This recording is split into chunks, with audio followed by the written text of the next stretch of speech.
Essayons de comprendre un fonctionnement du store automatisé avec le cas numéro 1.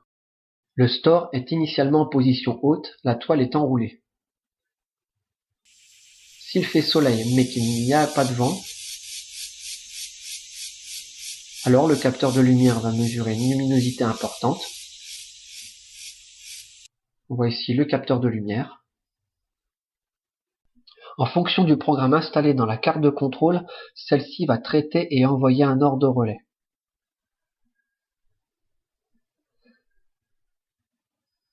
Alimenté en électricité par des piles, le relais va alors distribuer son énergie électrique au moteur qui va tourner. Cela va mettre en rotation le rouleau de façon à ce que la toile se déroule. Ici, le rouleau tourne dans le sens des aiguilles d'une montre. Passons maintenant au cas numéro 2. Le store est initialement en position basse, la toile est déroulée. S'il fait soleil et qu'il y a du vent, alors le capteur de lumière mesurera une luminosité importante et l'anémomètre mesure alors une vitesse de vent importante. Plus la vitesse du vent est élevée, plus l'anémomètre tourne rapidement. En fonction du programme installé dans la carte de contrôle, celle-ci va envoyer un ordre de relais.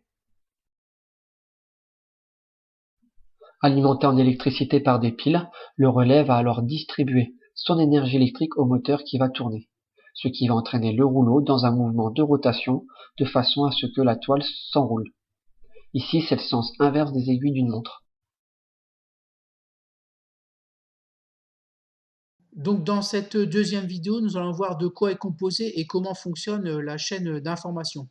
Donc quel que soit le système étudié, vous aurez dans la chaîne d'information les trois mêmes blocs. Donc un bloc acquérir, un bloc traiter et enfin un bloc communiquer.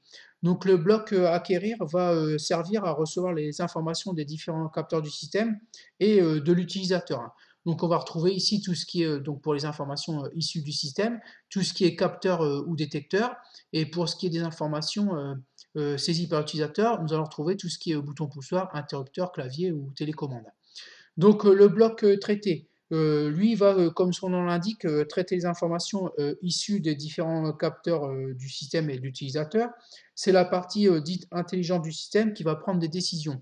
Donc vous retrouverez dans cette partie ici, donc dans ce bloc traité, tout ce qui est carte électronique, interface programmable, etc., etc. Donc le bloc communiqué va quant à lui d'une part envoyer les ordres à la chaîne d'énergie ici, mais également va envoyer des informations visuelles et ou sonores à l'utilisateur. Donc vous retrouverez ici tout ce qui est liaison filaire, donc à l'aide de fils ou de câbles, mais également liaison sans fil de type radio, infrarouge, Wi-Fi ou Bluetooth.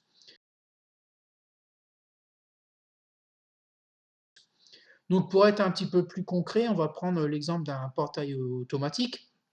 Donc dans la partie acquérir, vous retrouverez par exemple des détecteurs d'ouverture et de fermeture qui vont indiquer que le